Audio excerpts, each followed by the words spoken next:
दिल्ली विधानसभा की public accounts committee के अध्यक्ष और भारतीय जनता पार्टी के विधायक अजय महावर जी इस वक्त हम लोग के साथ मौजूद है। सर, पहले तो बहुत बहुत स्वागत है आपको एबीपी न्यूज़ में। और जिस तरह से पीएससी की आपको मतलब जिम्मेदारी मिली है उसके लिए भी बहुत सारी शुभकामनाएं। सर, मतलब पहला सवाल यही है कि किस तरह से इन जिम्मेदारियों को आप देख रहे हैं, क्योंकि जो दो बड़े मामले हैं, पहला क्या कहते हैं शराब नीति में अनियमितताओं का, और दूसरा डीटीसी का, ये मतलब बड़े मामले अब आपके पास आए हैं, जांच करनी है, किस तरह से देख रहे हैं? निश्चित रूप से दिल्ली विधानसभा के सदन पटल ने पीएससी को रिपोर्ट 3 महीने में देने के लिए कहा है कुछ समितियों के लिए, और उसमें लीकर पॉलिसी पर हो, सीएजी या ट्रांसपोर्ट या पर्यावरण प्रदूषण पर हो, तो एक बड़ी कमेटी है, 9 सदस्यों की कमेटी है और इसमें बहुत इम्पोर्टेंट लोग मेंबर हैं। 3 तो उसमें एक्स मिनिस्टर ही हैं, एक्स सीएम भी उसमें हैं और विपक्ष के भी वैल्यूबल मेंबर्स हैं इसमें।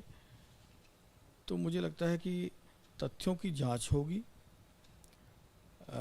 जो कमेंट्स होंगे वो रिकॉर्ड किए जाएंगे, जहां पूछताछ है वो पूछताछ भी होगी और सभी तथ्यों की जांच करने के बाद ही हम अपना उसमें कमेंट लिखेंगे। सर, 3 महीने का मतलब समय दिया गया है, 90 दिन का। पहली बैठक कब मतलब उम्मीद हो है कि मतलब होगी?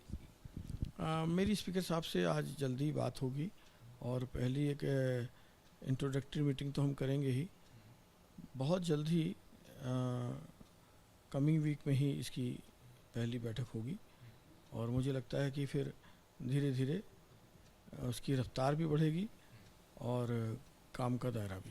अच्छा सर, जिस तरह से हम सभी लोग जानते हैं कि जो शराब नीति है, उस शराब नीति की जो अनियमितताएं हैं उसमें खुद मुख्यमंत्री अरविंद केजरीवाल, पूर्व मुख्यमंत्री अरविंद केजरीवाल, पूर्व मुख्यमंत्री मनीष सिसोदिया, ये सभी लोग आरोपी हैं, और ना सिर्फ आरोपी हैं बल्कि जेल भी होकर आए हैं। और उसके अलावा लगातार ईडी हो, सीबीआई हो, लगातार जांच इन लोगों की लगातार जांच भी मतलब लगातार चली। उसके अलावा कोर्ट के अंदर मामला भी मतलब चल रहा है, लगातार उनके साथ पूछताछ भी हुई, ये मतलब सारी चीज़ें हुई। तो क्या ये भी होगा कि पीएससी में इन्हें भी मतलब बुलाया जा सकता है बैठक में? मैंने कहा कि सभी तथ्यों को देखा जाएगा और अगर पूछताछ की जरूरत पड़ेगी तो इनको भी बुलाया जा सकता है। संबंधित अधिकारी जो रहे थे उस संदर्भ में उनको भी बुलाया जा सकता है और जिन्होंने एक तरह से कुछ चीज़ें आगे आकर सरकारी गवाह के रूप में भी कोई बात कही होगी उनको भी बुलाया जा सकता है। साक्ष्य को देख के, तथ्य को देखकर ही कमेटी अपने वर्ड्स को लिखेगी। अच्छा सर, अब जिस तरह से हम लोग देश की राजधानी दिल्ली में, जिस तरह से जब से आपकी मतलब सरकार आई तब से लगातार कई सारी ऐसी मतलब नई नई योजनाएं मतलब चलाई गई, जो पुरानी योजनाएं भी हैं उनको भी बेहतर ढंग से लागू करने की मतलब बात की गई।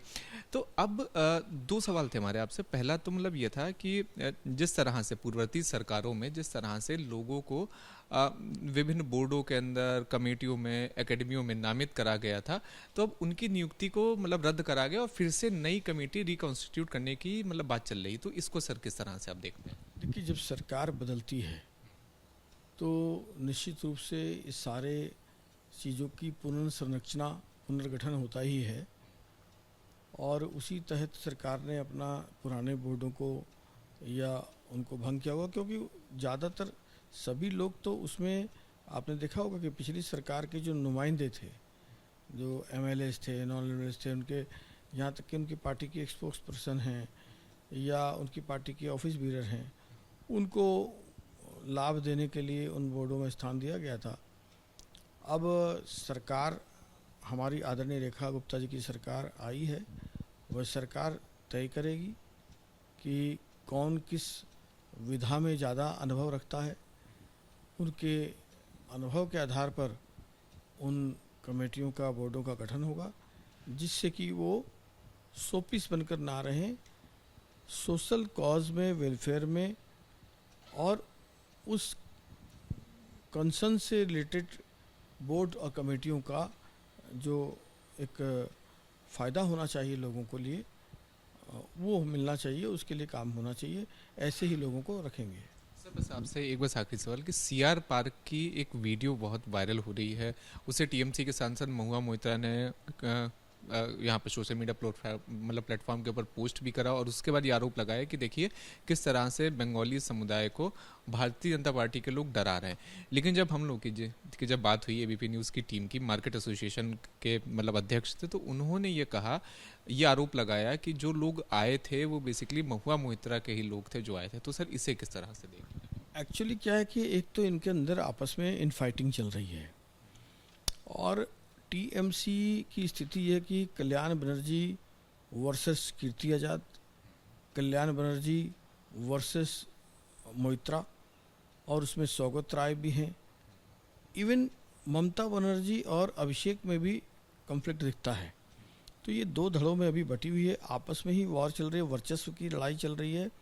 इस बीच में कौन ज़्यादा से ज़्यादा हिंदुत्व विरोधी है, कौन ज़्यादा से ज़्यादा मोदी विरोधी हैं, कौन ज़्यादा से ज़्यादा भाजपा विरोधी हैं, यह दर्शाने के लिए, नंबर गेन करने के लिए अब ये लोग प्लांटेशन कर रहे हैं, तरह तरह की चीज़ों को ईजाद कर रहे हैं और इसी में नंबर खोरी के लिए मोइत्रा जी ने एक प्लान्ड वे में इसको क्रिएट किया और ताकि भगवा वस्त्र पहना करके वो जो भी बयानबाजी हुई हैं तो वो एक तरह से दूसरों को बदनाम करने की होड़ में आगे दिखना और करना, ये वर्चस्व की लड़ाई ये लोग आपस में लड़ रहे हैं।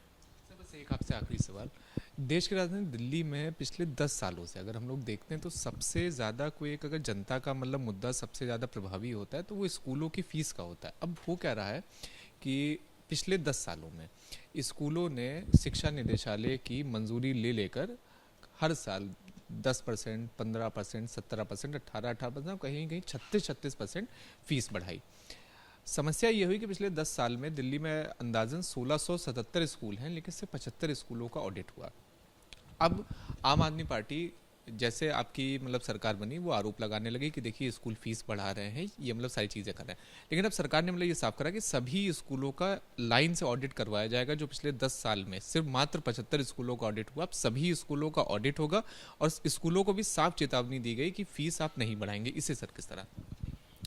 नहीं, अभी मंत्री जी ने जवाब दिया है, आम आदमी पार्टी ने जो भी कहा हो, पर सच तो ये है कि फीस तो बढ़ी थी पिछले समय में भी।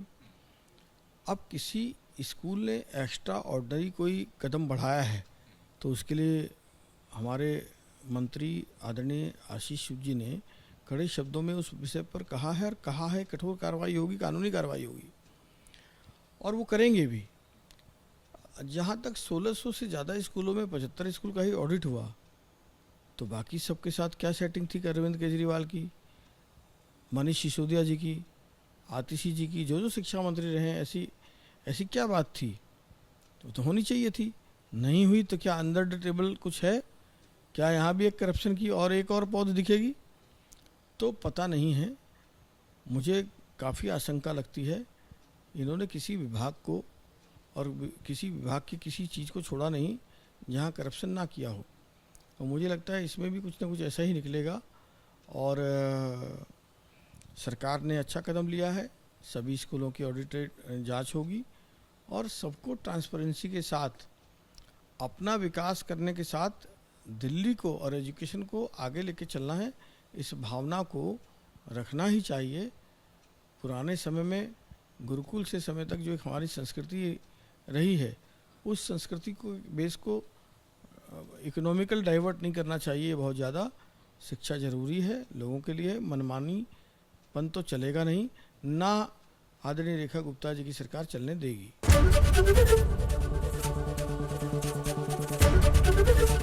एबीपी गंगा, खबर आपकी, जुबान आपकी।